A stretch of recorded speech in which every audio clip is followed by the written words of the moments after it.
Hi there and welcome to Lorena's Labyrinth. My name's Anna Pirelli. The comments that you see here are my views, beliefs, opinions, and sometimes they are not even my fully formed views, beliefs, and opinions. However, they are my understandings. Please do retain an open mind and reflect on any of the content and your comfort levels. If your views differ, please feel free to leave a comment. Also remember, it is possible to disagree in respectful ways. My way is not necessarily your way and vice versa. You might also find that some of the content on this playlist in regard to spiritual or universal laws, it resonates with you, meaning it feels right to you, while other laws may not feel right or they may not feel comfortable. If this is the case, the information is either not right for you or it is not right for you right now, and it might never be right for you at any given time. It really doesn't matter. As an earthy and practical person, I can put my hand up with all honesty and say that I have at different times had the same feelings about some of the content in here. And with some of them, I still have a level of skepticism within my viewpoints, but I choose to retain an open mind about the things that I don't fully understand for a few reasons. Firstly, because I believe it would be supreme arrogance to think that we all know all of the answers while we have a body. And because what is right for one of us is not necessarily right or suitable for all of us, and I choose to respect the differences. Please do leave your opinions, beliefs. Feel free to argue the points in a respectful way with any of the content on the slides and even my interpretations. And if you feel that you can add clarity around some of the content, we would all love to see it. Thank you. For now, though, let's explore the laws. All creation is governed by law. The principles that operate in the outer universe, discoverable by scientists, are called natural laws. But there are subtler laws that rule the hidden spiritual planes and the inner realm of consciousness. Contained within these laws, or conditions, is the true nature of matter. Knowledge of these laws has an effect upon the mental urges. Mind is the builder. Stay in full mindfulness of the application of universal law as related to self and to others, and know that in love all life is given, in love all things move. In giving one attains, in giving one acquires. In giving, love becomes the fulfillment of desire, guided and directed in the ways that bring the more perfect knowledge of self as related to the universal, all-powerful, all-guiding, all divine influence in life. Love is life. When we go back, merge with the God source, in some infinitesimal but profound way, we expand the mind of God. Our higher self always points the best and most perfect way, and it is ours to listen and choose or reject what we hear. It does not blame, but patiently tries again to show the perfect way, the loving way. All of creation pushes forth. We are ever becoming. Identity ever remains. Universal Law number 26. The Law of Expectation. Energy follows thought. We move toward but not beyond what we can imagine. What we assume, expect, or believe colors and creates our experience. By changing our expectations, we change our experience of every aspect of life. So I feel this is a nice, simple law for a change, and one that will be fairly easy for most of us to be able to understand or relate to at some level. However, bearing in mind that English is not everybody's first language, let's get a description happening. So when I use Google, because good old Google, expectation is defined as a strong belief that something will happen or be the case. Now, I would say this is an interesting time for me to be revisiting and unpacking the law of expectation, because I'm also aware of, through my mental health training, that old saying, or what do they say, that old chestnut, expectation is the mother of all disappointment, something like that.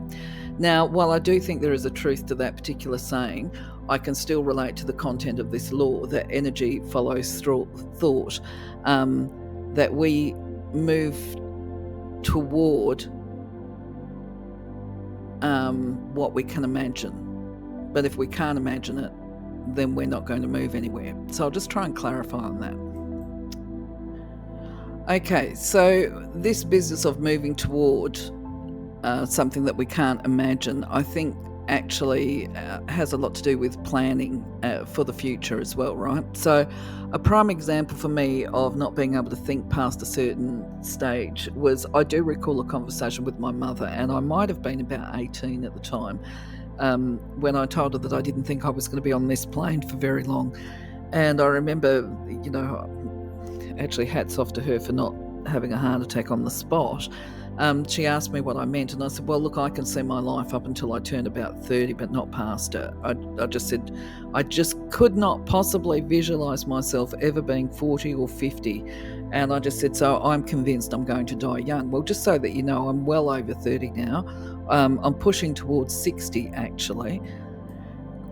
And I think there's a relevance there to actually have this conversation, even though it's not necessarily within the context of this law, but because what we see all around us at the moment is people struggling to live with this uncertainty. There's a lot of uncertainty.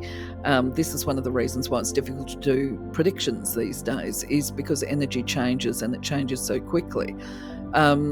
But anyway, so to put things into context, when I was growing up in the 70s and 80s, where the younger people today are growing up with this whole environmental threat of sustainability and all of this kind of stuff, we grew up under different fears, which was fear of a Cold War, fear of a Third World War and nuclear weapons. We also did have our own environmental fears and concerns, because I don't think they even talk about it these days, but what used to be very topical back when I was growing up was conversations around acid rain, which sounded absolutely awful.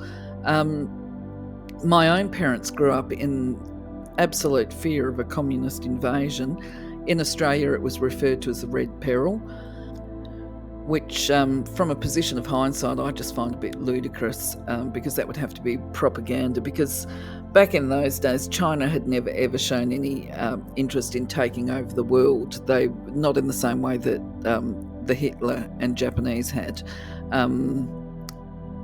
Look, actually, dare I go down that little pathway? Okay, at the end of World War II, the veterans came back from the war saying the Japanese had made comments about there would be no further wars on their part, they would buy us, right? Of course, we don't know if that's true, and anyway, it was right at the end of a war, and it was pretty nasty times. But anyway, somehow or other, that changed over to the Chinese being a threat many years ago. I don't want to talk about what's going on now, but anyway, where I'm going with this is that it really impacted on those populations and demographics to be able to look into the future.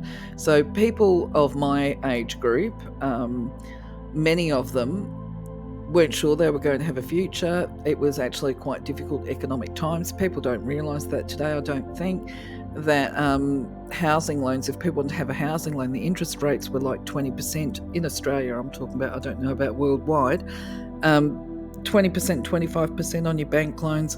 So when people turn around and say that houses were cheaper back in our day, yeah, they were, but it was very difficult to get loans as well. What else? Oh, I guess the point that I wanted to make by telling this story is that I'm not sure that, like my children's generation and the ones that have come since then, because obviously, there's sort of your noughties and those people born in 2010 and the people born in the 90s and that kind of stuff. I'm not sure that they've actually taken on board the lessons of the previous generations, and I'm not sure that that's a really healthy way for us as a collective to be looking. It's one thing for us to be living and being present in the moment, but we also have to be able to visualize a future, and to be able to do this during uncertain times and to be able to hold on to that vision and dream can be quite difficult, especially when we're being inundated with the media or through the media with these negative and sensationalistic headlines. And so if we really want to hold on to this business or adhere to the law of expectation, we have to be able to acknowledge what's going on in the world, yet still hold a vision of promise for the future and actively work towards a world and what it could look like. This is how I interpret this. So we have to have a certain amount of expectation and belief that we will all survive this, we will all thrive this, and that there will be better times ahead. And we just have to somehow adapt with these changes through the process. At least that's what I'm thinking. I'm going to expand on it a bit more. So probably the best way for me to expand on this is actually to talk about my own personal experience and how I learned this lesson within my own life. So the first thing is that when I was at university, and within the context of, say, the perspective of a spiritual leader, we would often hear words like, stay in the present, don't think too far into the future. The future, if we're living and thinking of the future all the time, it breeds anxiety. Well, certainly it does when the future is uncertain.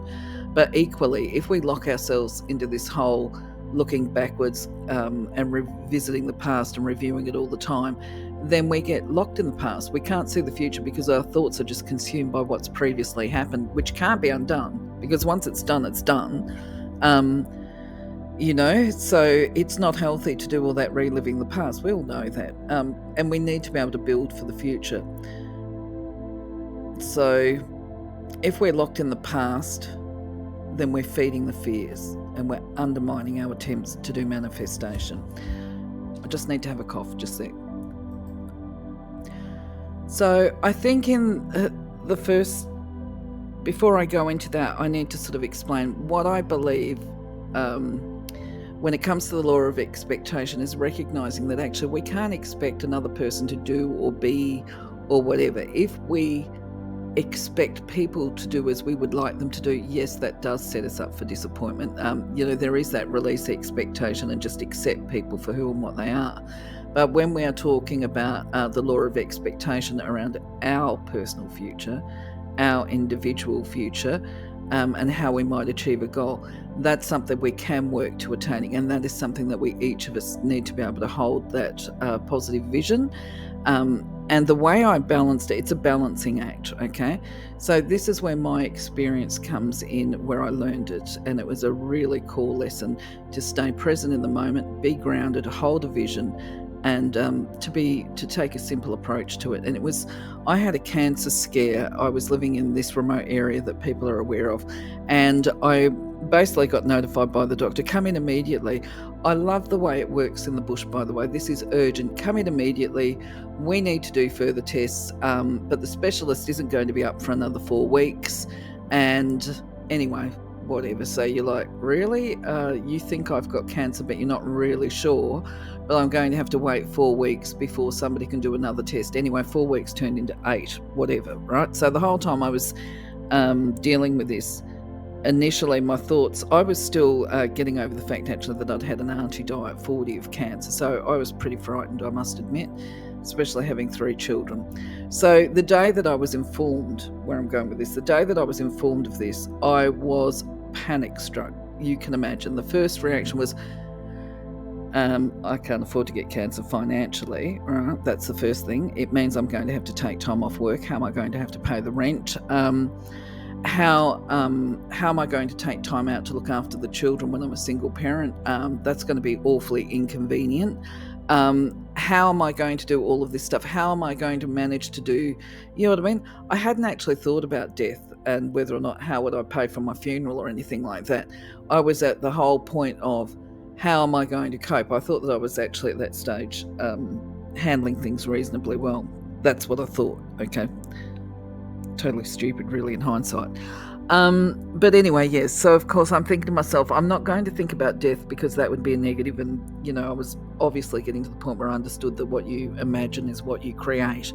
So I thought I'm going to focus on the recovery and healing, okay, of having cancer. But anyway, what happened was I stayed up all night long. My brain would not shut off. I just was awake, stressing, worrying, how was I going to do all this stuff, who would look after the kids.